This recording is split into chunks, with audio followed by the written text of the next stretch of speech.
আসসালামু আলাইকুম। Fair with Nair YouTube চ্যানেলের হন্টেড নাইটের ৮ নম্বর এপিসোডে আপনাদের সবাইকে স্বাগতম। লিসেনার্স, আমি আশা করি আপনারা সবাই অনেক বেশি ভালো এবং সুস্থ আছেন। লিসেনার্স, এই হন্টেড নাইটের এপিসোডগুলোতে কিন্তু আমরা আপনাদের থেকে সংগ্রহ করা ঘটনাগুলোই আপনাদের সামনে উপস্থাপন করে থাকি।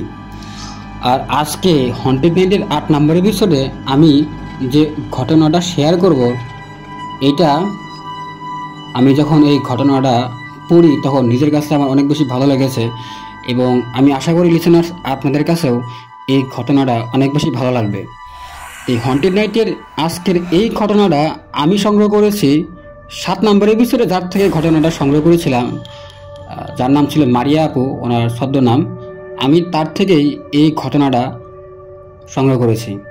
লিসেনার্স, আমরা কিন্তু ৭ নম্বর এপিসোডে বলেছিলাম যে এই মারিয়া আপু ছিল একটা মেডিকেল কলেজের ছাত্রী এবং ওই ঘটনাটা ছিল তিনি যে হোস্টেলে থাকতো সেই হোস্টেল কেন্দ্রিক। আর আজকে আমি আপনাদের সামনে যে ঘটনাটা শেয়ার করব, এই ঘটনাটা হচ্ছে তার নিজ বাড়ির। আর ঘটনাটা আসলে শুরু হয় তার বড় জ্যাঠা যখন মারা যায়। তো যাই হোক, এই সঙ্গত কারণে কিন্তু মারিয়াপুর যে গ্রামের বাড়ি, এইগুলো কিন্তু লিসেনার্স আমি আপনাদের সামনে উপস্থাপন করতে পারবো না, এই জন্য আন্তরিকভাবে দুঃখিত। যদিও এই মারিয়াপু কিন্তু ওনার নিজের নাম এবং ওনার যে পরিচয়, ঠিকানা, এইগুলো কিন্তু আমাদের জানিয়েছেন। তো যাই হোক, আজকে আমি যে ঘটনাটা আপনাদের সাথে শেয়ার করব, এই ঘটনাটা দুইটা পার্টে আমি আপনাদের সামনে উপস্থাপন করব। হন্টেড নাইট ৮ এবং হয়তোবা পরবর্তীতে হন্টেড নাইটের কোনো একটা এপিসোডে আবারও এই আজকের ঘটনাটার দ্বিতীয় অংশ আমি আপনাদের সামনে উপস্থাপন করব ইনশাআল্লাহ। তো চলুন লিসেনার্স, কথা না বাড়িয়ে আজকে হন্টেড নাইটের ৮ নম্বর এপিসোডের মূল ঘটনায় ফিরে যায়। এই মারিয়া আপু এবং তার যে ভাই ছিল, ওনারা 2015 সালে দুজন পড়াশোনার জন্য ওনাদের বাড়ি ছাড়ে, মানে সে মেডিকেলে ভর্তি হয় এবং তার ভাই অন্য কোনো জায়গায় পড়াশোনার জন্য চলে যায়। তো তখন সালটা ছিল 2015, চৈত্র মাস, বাইরে ছিল একদম কাঠফাটা রোদ। তখন এই মারিয়া আপু, উনি ছিলেন মেডিকেল কলেজের 2য় বর্ষের ছাত্রী। তখন দুপুর 2টা বাজে। আর এই মারিয়া আপু কিছুক্ষণ আগেই ক্লাস শেষ করে হোস্টেল রুমে আসে। তখনও তার গায়ে তার যে অ্যাপ্রন সেটা কিন্তু ছিল। তো ঠিক সেই সময় তার ভাই কল দিয়ে বলে, মারিয়া, মেজো জ্যাঠা তো মারা গেছে, জ্যাঠার লাশ ঢাকা থেকে আনা হয়েছে বাড়িতে, তুমি ব্যাগ গোছাও, তোমাকে আমরা নিতে আসতেছি। তো এটা শোনার পর এই মারিয়া আপুর, উনি প্রথমত বিশ্বাস করতে পারে নাই, কারণ ওনার যে বাপ চাচা ছিল, বাপ চাচাদের ভিতরে ওনার যে মেজো জ্যাঠা, উনি ছিলেন খুব সুস্থ একজন মানুষ। তিনি কখনো পান সিগারেট খান নাই এবং তিনি নাকি জীবনে অনেক নিয়ম মাফিক সব কিছু মেনে চলতেন। ঢাকা শহরে তার স্ত্রী আর 2 ছেলে নিয়ে তার খুব সুখী একটা পরিবার ছিল। আর তার যে বয়স ছিল লিসেনার্স, এই বয়সটা কিন্তু খুব একটা হয় নাই। তো এটা আসলে এই মারিয়া আপু মেনে নিতে পারে না। তো যাই হোক, উনি কাঁদতে কাঁদতে এই অ্যাপ্রন পর অবস্থাতেই ওনার ব্যাগ গোছায় এবং ওনার যে হোস্টেল ছিল, লিসেনার্স আমরা কিন্তু 7 নম্বর এপিসোডে ওনার যে হোস্টেল, এই হোস্টেল নিয়ে একটা ঘটনা প্রকাশ করেছি, আপনারা তাহলে কিন্তু শুনে আসতে পারেন। তো যাই হোক, উনি তার যে প্রয়োজনীয় যে জিনিসপত্র ছিল এগুলো নিয়ে হোস্টেলের যে গেট ছিল, এই গেটে সে দাঁড়িয়েছিল। তখন চৈত্র মাস থাকায় বাইরে প্রচুর রোদ ছিল। আর তিনি যখন দাঁড়িয়েছিল তার মনে হচ্ছিল যে তার আশেপাশে মনে হয় একটা টাকও নাই, তীব্র রোদ। তো উনি কতক্ষণ দাঁড়িয়েছিল এটা তার মনে নাই। তো একটু পর ওনার ছোট ভাই আর ওনার এক চাচাতো ভাই গাড়ি নিয়ে এসে ওনাকে তাদের বাড়িতে নিয়ে যায়।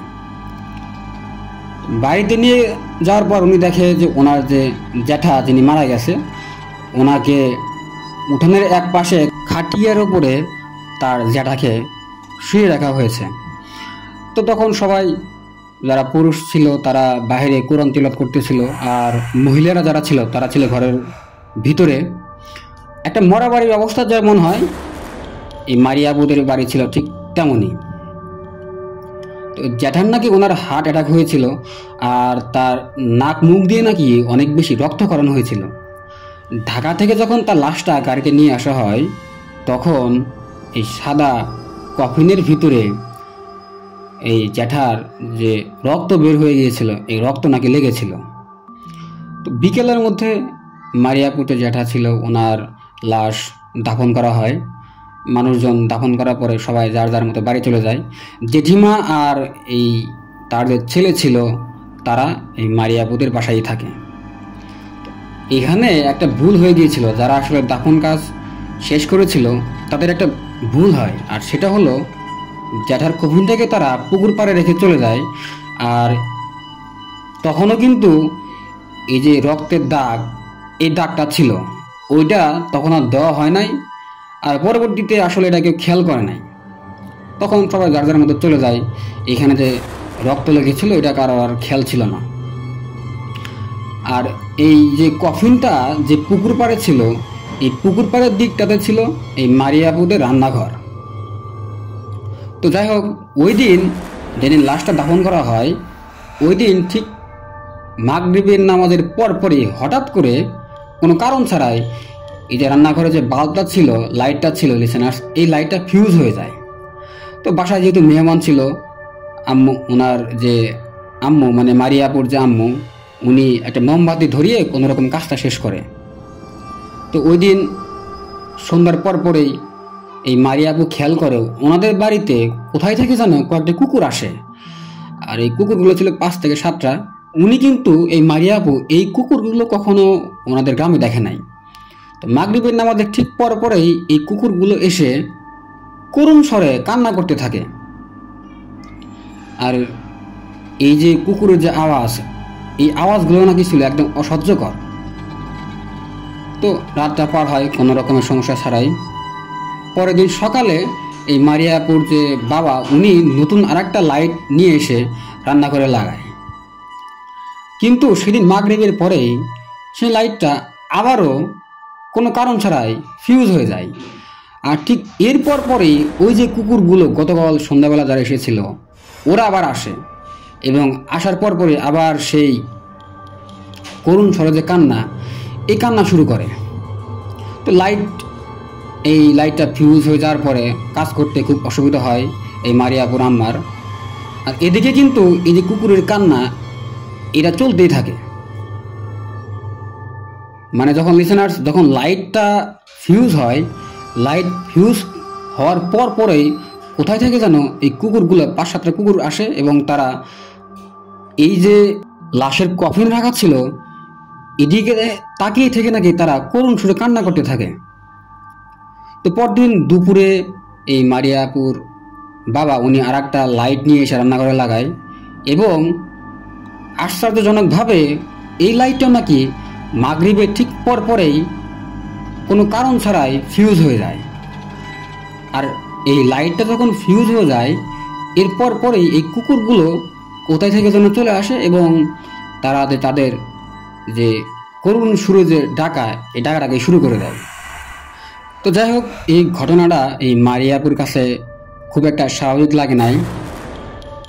তো এই মারিয়াপু করে কি, উনি বাইরে গিয়ে দেখার চেষ্টা করে যে কুকুরগুলো আসলে কেন ডাকে। তাদের যে রান্নাঘর ছিল লিসেনার্স, তার ঠিক অপোজিটেই আরেকটা কম পাওয়ারের এনার্জি বাল্ব ছিল, এবং এটার আলো ছিল খুব কম। আর এই লাইটের আলোতেই মনে হচ্ছে কুকুরগুলোকে ছায়ার মতো লাগে, আর ছায়া ছাড়া যেন সেখানে কোনো কিছু দেখা যায় না। তো উনি খেয়াল করে 2টা কুকুর তার যে বড় জ্যাঠার ঘরের কোণে যে একটা লেবু গাছ ছিল, এই লেবু গাছটার ঝোপের দিকে তাকিয়ে থেকে তারা যে তাদের করুণ সুরে যে কান্না, এইভাবে মনে হয় চিৎকার করতেছে। আর তিনি আরও খেয়াল করে একটা কুকুর মাটি খুঁড়তেছে, আর 2টা থেকে 3টা কুকুর ওই কফিনের দিকে তাকিয়ে চিৎকার করতেছে, এবং তাদের যে করুণ সুরে কান্না, এই কান্না তারা করতে থাকে। তো লিসেনার্স, এখানে আর একটা কথা বলে রাখা ভালো, এই যে লেবু গাছটা ছিল, এই লেবু গাছের নিচে নাকি মারিয়াপু ওনার ছোটোবেলায় ভয়ানক কিছু দেখতে পায়। তিনি নাকি তার পরিবারে যারা আছে তাদের সবাইকে এই লেবু গাছটা কাটতে বলে, কিন্তু তার যে বড় জেঠিমা ছিল তার নাকি এই লেবু গাছটা অনেক শখের ছিল, আর এই কারণে এই লেবু গাছটা তারা কাটতে পারে না। তো যাই হোক, এই লেবু গাছ দেখে পুকুরে যে কান্না আর পুকুর পাড়ে যে কফিন আর মাটি খোঁড়া, এই সব বিষয় এই মারিয়া আপু তার বাবাকে পরের দিন সকালবেলা বলে, এবং সে বলে কফিনটা যেন যেভাবে হোক এখান থেকে সরানো হয়। তো তখন তার আব্বু আসলে বিষয়টা বুঝতে পারে যে এই কফিনটা আসলে এখানে রাখা ঠিক হয় নাই। তার বাবা তার পরের দিনই এই কফিনটা লোকজন দিয়ে এই পুকুর পাড় থেকে সরিয়ে ফেলে। এরপর এই দিনটা ছিল হচ্ছে এই মেজো জ্যাঠার মারা যাওয়ার 4র্থ দিন। তো আমরা যেহেতু লিসেনার্স মুসলমানরা কিন্তু অনেক সময় কেউ মারা যাওয়ার 4র্থ দিনে বা 3য় দিনে কিন্তু মিলাদ এবং দোয়ার আয়োজন করে, এবং সেই সাথে কিন্তু গ্রামের যারা গরিব দুঃখী আছে তাদেরকে একটা দুপুরে বা রাতে খাওয়া দাওয়ার কিন্তু একটা ব্যবস্থা করে। তো ওই দিন ঠিক এভাবেই এই মারিয়াপুর বাড়িতে এটা আয়োজন করা হয়েছিল। আর ওই দিন মিলাদ এবং খাওয়া দাওয়ার সব যখন শেষ হয়, ওই দিন কিন্তু তাদের যে আত্মীয় স্বজন যারা ছিল তারাও চলে আসে। তো আয়োজন শেষ হওয়ার পরে যার যার মতো আসলে সবাই বাড়ি ফিরে যায়। ওই দিন রাত্রেই শেষ একটা ঘটনা ঘটে। আর লিসেনার্স, এই ঘটনাটা আমরা পরবর্তী যে পার্ট আসবে হন্টেড নাইট এপিসোড 8-এর ঘটনার যে 2য় পার্ট, এই ঘটনায় আমরা জানতে পারবো। তো লিসেনার্স, সেই পর্যন্ত আমি আশা করি আপনারা আমাদের সাথে থাকবেন, এবং আপনারা কিন্তু লিসেনার্স আমাদের ঘটনাগুলো যখন শুনবেন তখন আপনারা কিন্তু অবশ্যই আমাদের এই ভিডিওতে একটা লাইক দিবেন, এবং আপনাদের যে গুরুত্বপূর্ণ মতামত রয়েছে আমাদের এপিসোডগুলো নিয়ে বা আমাদের ভিডিও নিয়ে, হতে পারে লিসেনার্স আপনাদের মতামত কখনো আমাদের ভিডিওতে পজিটিভ অথবা নেগেটিভ বিষয়গুলো বলতে পারে। লিসেনার্স, সবসময় কিন্তু যে আপনারা আমাদের ভিডিওতে পজিটিভ কমেন্ট করবেন বিষয়টা কিন্তু এরকম না। আপনারা কিন্তু আপনাদের যে গঠনমূলক সমালোচনা রয়েছে সেগুলো কিন্তু আমাদের কমেন্ট বক্সে জানাতে পারেন। আর যারা আসলে সত্যিকারের ভৌতিক ঘটনা শুনতে পছন্দ করে তাদের সাথে কিন্তু আপনারা আমাদের চ্যানেলের লিঙ্কটা শেয়ার করতে পারেন। এই 8 নম্বর এপিসোডের যে গল্পটা ছিল, এই গল্পের 2য় পার্টটা আমরা খুব তাড়াতাড়ি আপনাদের সামনে নিয়ে আসব। তো সেই পর্যন্ত সকলেই ভালো থাকবেন, সুস্থ থাকবেন, নিজের খেয়াল রাখবেন। আসসালামু আলাইকুম, আল্লাহ হাফেজ।